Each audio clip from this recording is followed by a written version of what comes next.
मेरे सिर पर लटके इन बल्ब्स को देख रहे होंगे। मैं जब भी बल्ब को देखता हूं तो मुझे थॉमस अल्वा एडिसन की याद आती है। थॉमस अल्वा एडिसन को जब वो छोटे थे तो उनकी स्कूल की टीचर ने उनको मंद बुद्धि कहा था और स्कूल से निकाल दिया था। और थॉमस अल्वा एडिसन के माता पिता को कहा था कि हमारी स्कूल में हम इसको नहीं पढ़ा सकते, ये बहुत मंद बुद्धि, और आप इसको घर में पढ़ाइए। थॉमस अल्वा एडिसन की मां ने उनकी बात को मानने से इनकार कर दिया और उन्होंने बोला मेरा बच्चा मंद बुद्धि नहीं हो सकता, मैं इसको घर में पढ़ाऊंगा। और थॉमस अल्वा एडिसन आज दुनिया के उन वैज्ञानिकों में से जाने जाते हैं जिनके नाम से मैक्सिमम इन्वेंशंस है, दुनिया के टॉप 10 में से एक। यदि थॉमस अल्वा एडिसन की मां ये मान लेती कि मेरा बच्चा मंद बुद्धि है तो पूरी जिंदगी वो उसको मंद बुद्धि की तरह ट्रीट करती रहती और वो मंद बुद्धि बन जाता। साथियों, इतिहास कौन रचता है? इतिहास वो नहीं रचते जो लोगों की बात सुन के मान लेते हैं कि मैं कमजोर हूं, मैं हीन हूं, मैं नहीं कर सकता, मुझे नहीं आता। इतिहास वो नहीं रचते जो किसी दूसरे की राय के लिए अपने संकल्प छोड़ देते हैं। इतिहास वो नहीं रचते जो कोई दूसरा डिस्करेज करता है, डिसहार्टन करता है तो अपने टारगेट्स छोड़ देते हैं। इतिहास वो नहीं रचते जो कोई उनसे खराब व्यवहार करता है तो वो अपना अच्छा व्यवहार छोड़ देते हैं। इतिहास वो नहीं रचते जो जरा सा टॉर्चर पाके अपना टारगेट छोड़ देते हैं। इतिहास वो रचते हैं जो सहते हैं। इतिहास वो रचते हैं जो खड़े होते हैं। अभी अभी एक शानदार फिल्म आई दंगल, आपने देखी होगी, गीता बबीता, महावीर सिंह फोगाट। कैसे इतिहास रचा? जब महावीर सिंह फोगाट ने अपनी बेटियों को तैयार करना शुरू किया तो पूरे गांव ने मजाक उड़ाया। महावीर सिंह फोगाट ने उनको सुबह सुबह उठाया, उनके बाल कटवा दिए, उनके खाने पीने पे रोक लगा दी, सब कुछ किया। यहां तक कि उनके बच्चों ने उनको दुश्मन समझ लिया। और ऐसा ही कई बार होता है, ढेर सारे बच्चे अपने माँ बाप को दुश्मन समझ लेते।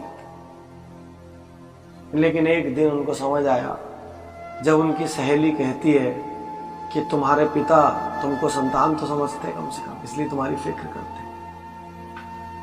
साथियों, महावीर सिंह फोगाट ने पहले इतिहास रचा, गीता बबीता ने बाद में। महावीर सिंह फोगाट ने वो बीज लगाया, उनको सींचा, बड़ा किया, सारी दुनिया के तिरस्कार महावीर सिंह फोगाट ने कहे।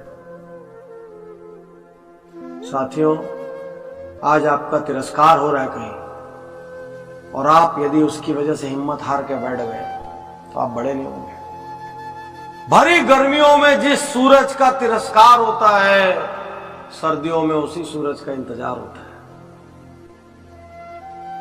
याद रखिए, आज तिरस्कार का मतलब आजीवन तिरस्कार नहीं। इतिहास वो नहीं रचेगा जो लोगों की सुनेगा। इतिहास वो नहीं रचेगा जो टारगेट छोड़ेगा। इतिहास वो नहीं रचेगा जो हीन भावना में चले जाएगा। इतिहास वो नहीं रचेगा जो दूसरों को सुपीरियर और खुद को इंफीरियर समझेगा। इतिहास वो नहीं रचेगा जो अपग्रेड करने को तैयार नहीं होगा। इतिहास वो नहीं रचेगा जो जरा जरा सी बात पे घबरा जाएगा। इतिहास वो नहीं रचेगा जो सैकड़ों लोगों का अप्रूवल लेगा। इतिहास वो नहीं रचेगा जो इनडिसिसिव है, जो निर्णय नहीं लेता। इतिहास वो नहीं रचेगा जिसके पास विल पावर नहीं है। इतिहास सिर्फ वो रचेगा जो खड़ा होकर लड़ रहा है, क्योंकि जो लड़ रहा है वो गिरेगा फिर उठ खड़ा होगा।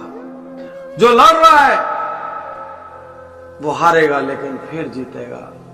लेकिन जो लड़ा ही नहीं वो तो जीता ही नहीं, वो तो हारा ही नहीं, क्योंकि वो कभी लड़ा ही नहीं। तो यदि थोड़ा सा भी इतिहास रचना है, यदि थोड़ी भी वैल्यूएबल जिंदगी बनानी है, यदि कुछ भी हासिल करना है तो लड़िए, लोगों की ना सुनिए, लड़िए, डरिए मगर करिए।